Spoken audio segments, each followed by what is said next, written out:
welcome back. I'm Di, and today I'm bringing you my December wrap-up. December was kind of a slow reading month for me, not because I didn't enjoy the things that I was reading, but I just did not feel like reading. I did craft a bit more, and I was watching a lot of television and anime, and so I just enjoyed doing what I felt like doing, and I didn't really put any pressure on myself to read. But I'm going to hope to keep this short and sweet since there aren't that many things. I read 6 things. 2 of them were novels, 1 of them was a novella, and 3 of them were volumes of manga, all from the same series. So let's get started. The first thing I read was Flip That Haunted House. This is the first book in the Haunted Renovation Mystery series by Rose Pressey. I was introduced to Rose Pressey on Facebook. She had actually sent me a friend request, and I'm not quite sure how that came about, but I've been following her for a while. I do have some of her other books from other series, but I never picked up any of them until now. This was actually a selection for my book club, which is the first in a series, Cozy Mystery Book Club, or hashtag Book 1 Cozy's Club. I really enjoyed this. I picked up a Kindle copy and I splurged on the Audible audiobook companion, and it was just a really enjoyable read. It wasn't too deep. There was not a love triangle, and you know that I have had a little bit of an issue with love triangles in my cozy mysteries towards the end of the year, but this one did not have one. There's not one in sight. The mystery was interesting. I had no idea who the culprit was, and it just had enough paranormalness to it to keep me interested in it. This one follows Alabama Hargrove. She is kind of career jumping. She has decided now that she wants to be a house flipper. She gets a really good deal on this house, and turns out that the house she buys is haunted.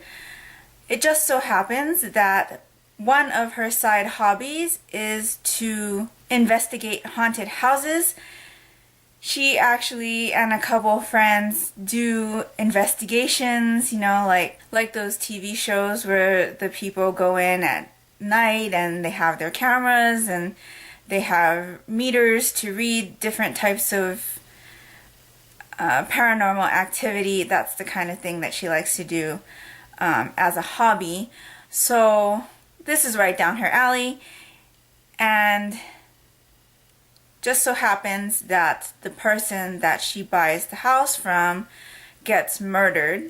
She is actually the one that finds the original owner's body, and so she kind of wants to know who killed him, but it's not the main focus of this story for her. The main part of this story is to get the house renovated so that she can flip it. And again, I really enjoyed this one.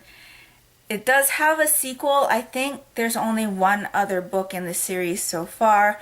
I'm definitely interested in reading that one, and I will be checking out Rose Pressey's other novels in the future. I ended up giving this one 4 stars.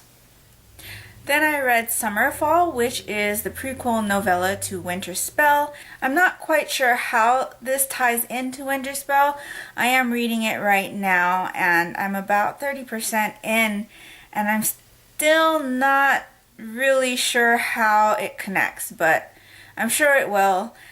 This one is a lot more about the Fae and humans and their relationships, and some politics as well between the human race and the Fae realm. And so I really enjoyed that. I don't see any connection to the Nutcracker story at all. Winter Spell is supposed to be a Nutcracker retelling. I'm still really curious to see how this story is going to fit into Winter Spell, since as of right now I don't see any kind of connection. I did really enjoy Summerfall as a story on its own. I think if you weren't interested in Winterspell at all, you could definitely pick up Summer Fall as a standalone. And if you like stories about fae and humans with some political intrigue, I definitely recommend this one. I ended up giving this one 5 stars. Then I participated in the Harry Christmas to You readathon, which is a month-long read-a-watch-a-thon of the Harry Potter series in December. This is my second year participating as a member of Ravenclaw House. I started off on the book that I left off on last year, which was Harry Potter and the Prisoner of Azkaban. I had actually started this one in 2015, but I didn't get to finish it before the readathon was over. So this year I decided to pick it up again. I started from the beginning and read the entire thing in the month of December. I always say that this one is not my favorite of the series, but that doesn't mean that I don't really enjoy the reading experience of it. I always skip over this one when I do rereads, and I really shouldn't. There were a lot of things that I was able to refresh my memory on, several things that I had forgotten about, and I really enjoyed being back in this world. Obviously, I gave this one 5 stars again, and I am looking forward to continuing with Goblet of Fire. The last 3 things I read in December were 3 volumes of manga from the series Hell Girl.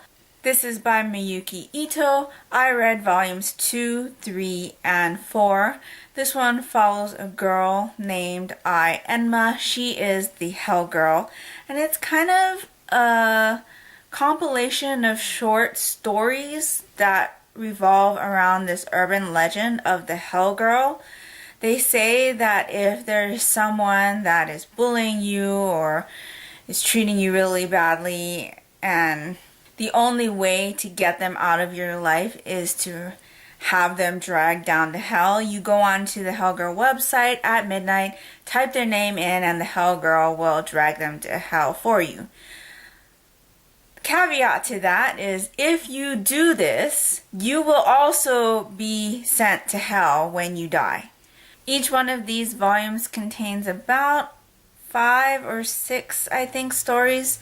Obviously, you know pretty much how the story is going to go in regards to the overall ending. Sometimes there's a surprise, sometimes it's just the same. More often than not, the outcome is the same, but the way that the person is tortured in hell is different every time because it depends on what they had done during their lifetime. I can't say that I enjoy this series because it's not stories that are meant to be enjoyable, but it is very interesting and the artwork is very beautiful. I am going to continue this one, and I'll probably get back into the anime. I did watch a couple episodes from the first series several years ago, which is how I became familiar with this series, and so I do plan on going back to that one. I'm going to continue this series, and I gave each of these volumes 4 stars. So that's all that I read in the month of December. Let me know if you've read any of these or if you participated in the Harry Christmas for You Read-A-Watch-A-Thon, and let me know what house you were in if you did participate. I hope you're all doing great, and until next time, take care and smile always. Bye.